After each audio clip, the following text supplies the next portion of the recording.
वासुदेवाय धीमहि तन्नो विष्णु प्रचोदयात्। प्रिय भक्तों, आज बृहस्पतिवार का दिन है। आज हम सुनेंगे बृहस्पतिवार की संपूर्ण कथा और आरती। तो सभी प्रेम से कहिए श्री विष्णु भगवान की जय। अब सुनिए कथा। प्राचीन समय की बात है। भारतवर्ष में एक राजा राज्य करता था। वह बड़ा प्रतापी और दानी था। वह नित्य गरीबों और ब्राह्मणों की सेवा सहायता करता था। वह प्रतिदिन मंदिर में भगवान दर्शन को जाता था। लेकिन यह बात उसकी रानी को अच्छी नहीं लगती थी। वह न तो पूजन करती थी और न ही दान करने में उसका मन लगता था। एक दिन राजा शिकार खेलने वन को गए हुए थे, तो रानी और दासी महल में अकेली थी। उसी समय बृहस्पति देव साधु वेश में राजा के महल में भिक्षा के लिए गए और भिक्षा मांगी, तो रानी ने भिक्षा देने से मना कर दिया।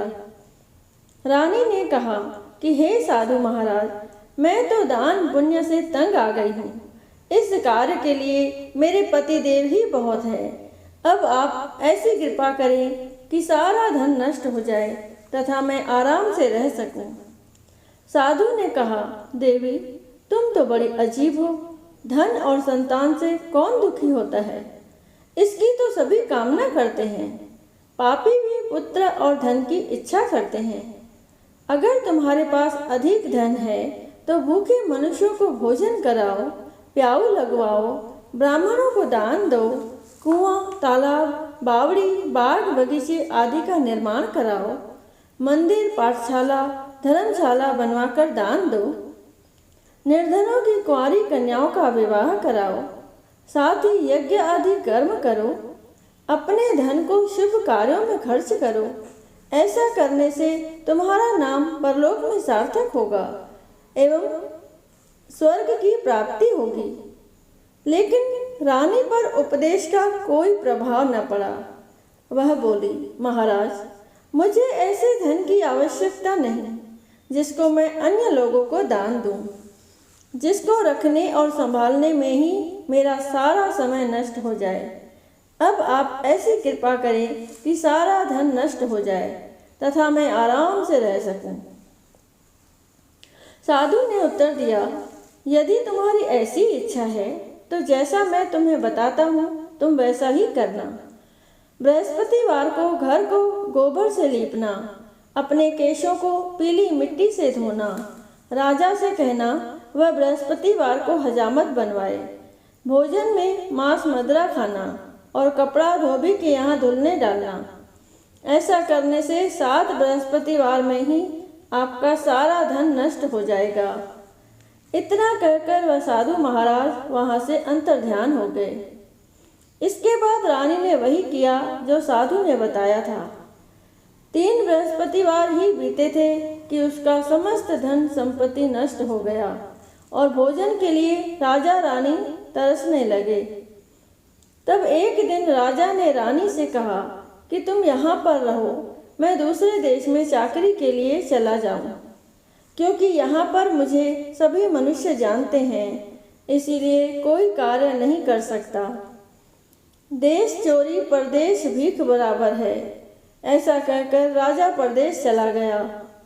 वहाँ जंगल को जाता और लकड़ी काट कर लाता और शहर में बेचता। इस तरह जीवन व्यतीत करने लगा। इधर राजा के बिना रानी और दासी दुखी रहने लगी। किसी दिन भोजन मिलता और किसी दिन जल पीकर ही रह जाती। एक समय जब रानी और दासियों को 7 दिन बिना भोजन के रहना पड़ा, तो रानी ने अपनी दासी से कहा, हे दासी, पास ही के नगर में मेरी बहन रहती है, वह बड़ी धनवान है। तू उसके पास जा, 5 सेर बेजर मांग कर ले आ, ताकि कुछ समय के लिए थोड़ा बहुत गुजर बसर हो जाए। दासी रानी के बहन के पास गई। उस दिन बृहस्पतिवार था। रानी की बहन उस समय बृहस्पतिवार की कथा सुन रही थी। दासी ने रानी की बहन को अपनी रानी का संदेश दिया। लेकिन रानी की बहन ने कोई उत्तर नहीं दिया।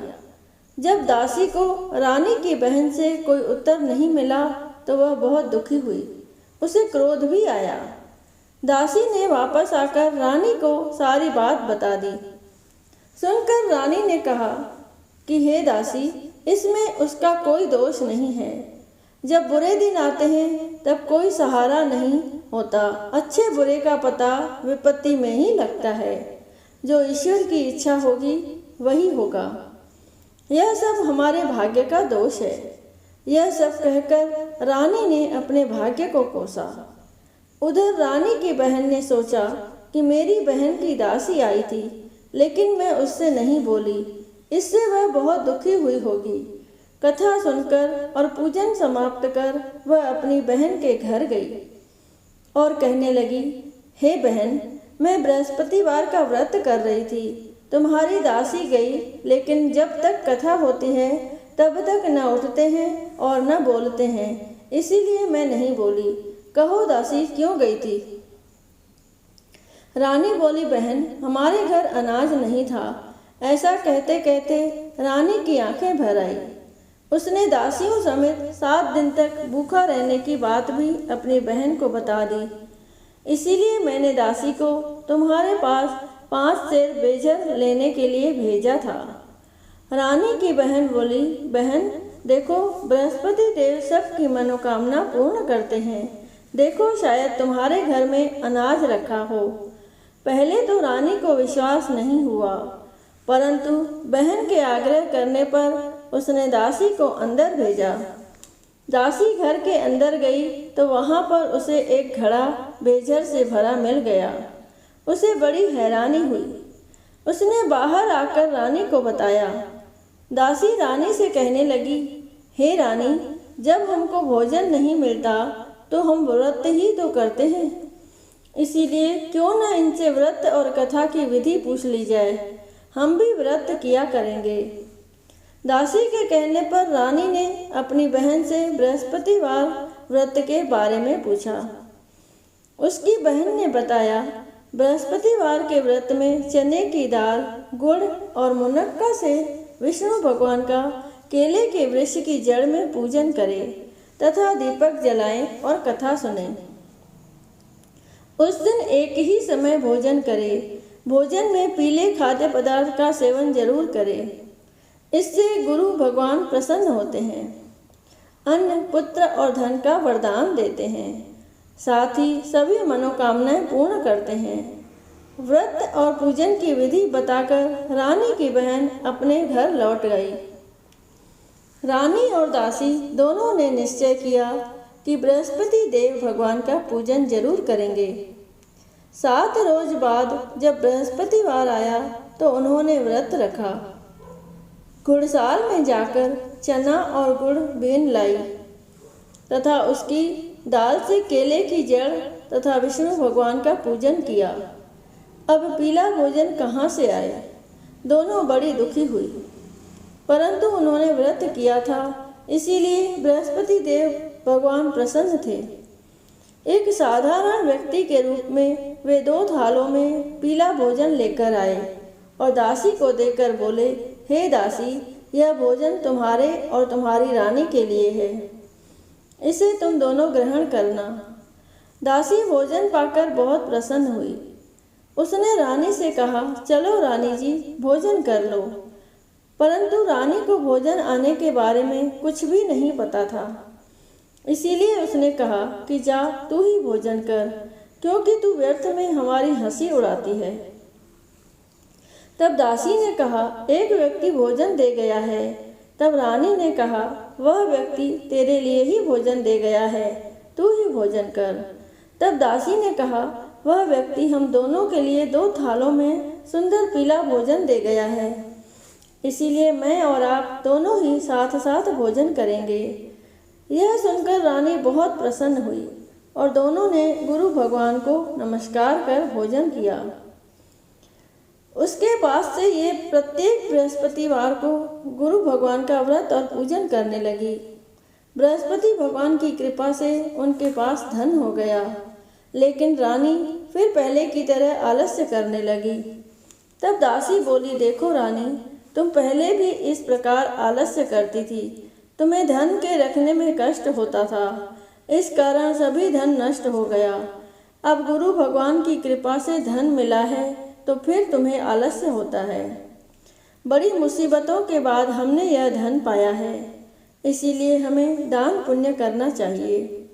अब तुम भूखे मनुष्यों को भोजन कराओ, प्याऊ लगवाओ, ब्राह्मणों को दान दो, कुआं, तालाब, बावड़ी और बाग बगीचे आदि का निर्माण कराओ, मंदिर, पाठशाला और धर्मशाला बनवाकर दान दो, निर्धनों की कुंवारी कन्याओं का विवाह कराओ, साथ ही यज्ञ आदि कर्म करो और अपने धन को शुभ कार्यों में खर्च करो, जिससे तुम्हारे कुल का यश बढ़े और स्वर्ग प्राप्त हो और पितर प्रसन्न हो। दासी की बात मानकर रानी शुभ कर्म करने लगी, उसका यश फैलने लगा। एक दिन रानी और दासी आपस में विचार करने लगी कि न जाने राजा किस दिशा में होंगे, न जाने राजा किस दशा में होंगे, उनकी कोई खोज खबर भी नहीं है। उन्होंने श्रद्धापूर्वक बृहस्पति भगवान से प्रार्थना की कि राजा जहाँ कहीं भी हो शीघ्र वापस आ जाए। उसी रात्रि को बृहस्पति देव ने राजा को स्वप्न में कहा कि हे राजा, उठ, तेरी रानी तुझको याद करती है, अपने देश को लौट जा। राजा प्रातःकाल उठा और जंगल से लकड़ी काटने के लिए जंगल की ओर चल पड़ा। जंगल से गुजरते हुए विचार करने लगा कि रानी की गलती से उसे कितने दुख भोगने पड़े। राजपाट छोड़कर जंगल में आकर रहना पड़ा। जंगल से लकड़ी काटकर शहर में बेचकर गुजारा करना पड़ा और अपनी दशा को याद करके व्याकुल होने लगा। उसी समय राजा के पास बृहस्पति देव साधु के वेश में आकर बोले, हे लकड़हारे, तुम इस सुनसान जंगल में किस चिंता में बैठे हो, मुझे बतलाओ। यह सुन राजा के नेत्रों में जल भर आया। साधु की वंदना कर राजा ने अपनी संपूर्ण कहानी सुना दी। महात्मा दयालु होते हैं। वे राजा से बोले, हे राजा, तुम्हारी पत्नी ने बृहस्पति देव के प्रति अपराध किया था, जिसके कारण तुम्हारी यह दशा हुई। अब तुम चिंता मत करो, भगवान तुम्हें पहले से अधिक धन देंगे। देखो, तुम्हारी पत्नी ने बृहस्पतिवार का व्रत शुरू कर दिया है। अब तुम भी बृहस्पतिवार के व्रत में चने की दाल, गुड़ और मुनक्का से विष्णु भगवान का केले के वृक्ष की जड़ में पूजन करो तथा दीपक जलाकर कथा सुनो। उस दिन एक ही समय भोजन करना, लेकिन भोजन में पीले खाद्य पदार्थ का सेवन जरूर करना। भगवान तुम्हारी सब मनोकामनाओं को पूर्ण करेंगे। साधु की बात सुनकर राजा बोला, हे प्रभु, लकड़ी बेचकर तो इतना पैसा नहीं बचता जिससे भोजन के उपरांत कुछ बचा सकूं। मैंने रात्रि में अपनी रानी को व्याकुल देखा है। मेरे पास कोई साधन नहीं जिससे उसका समाचार जान सकूं। फिर मैं कौन सी कहानी कहूँ, यह भी मुझको मालूम नहीं है। साधु ने कहा, हे राजा, मन में बृहस्पति भगवान के पूजन व्रत का निश्चय करो, वे स्वयं तुम्हारे लिए कोई राह बना देंगे। बृहस्पतिवार के दिन तुम रोजाना की तरह लकड़ियाँ लेकर शहर में जाना। तुम्हें रोज से दोगुना धन मिलेगा, जिससे तुम भली भांति भोजन कर लोगे तथा बृहस्पति देव की पूजा का सामान भी आ जाएगा। राजा ने ऐसा ही किया और उसको मनवांछित फल की प्राप्ति हो गई। इस प्रकार जो भी यह कथा पढ़ता या सुनता है, उसके सभी मनोरथ पूरे होते हैं। बोलिए बृहस्पति देव की जय। बोलिए लक्ष्मी नारायण भगवान की जय। आइए सभी मिलके बृहस्पति देव की आरती करें। जय बृहस्पति देवा, ओम जय बृहस्पति देवा। शिन शिन भोग लगाऊं, शिन शिन भोग लगाऊं, कदली फल मेवा। ओम जय बृहस्पति देवा। तुम पूर्ण परमात्मा, तुम अंतर्यामी, स्वामी तुम अंतर्यामी। जगत पिता जगदीश्वर, जगत पिता जगदीश्वर, तुम सबके स्वामी। ओम जय बृहस्पति देवा।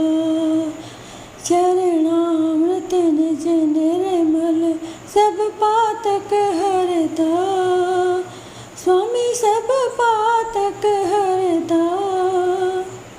सकल मनोरथ दायक, सकल मनोरथ दायक, कृपा करो भरता।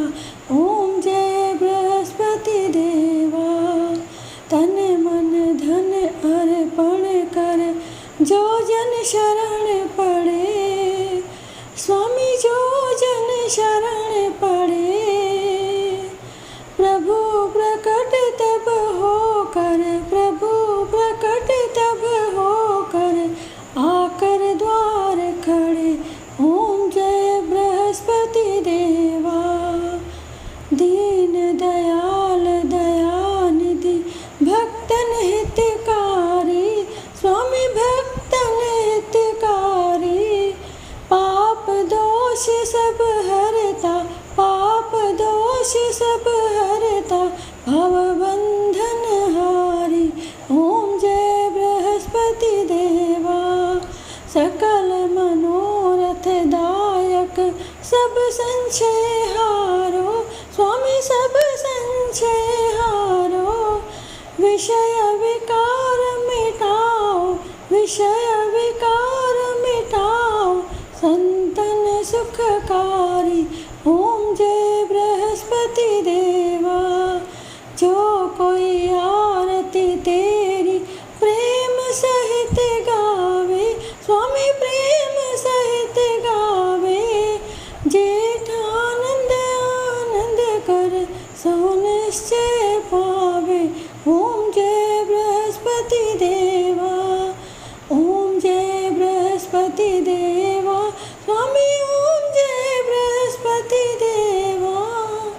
शन शन भोग लगाऊं, शन शन भोग लगाऊं, कदली फल मेवा। ओम जय बृहस्पति देवा। सभी बोलो विष्णु भगवान की जय, बोलो बृहस्पति देव भगवान।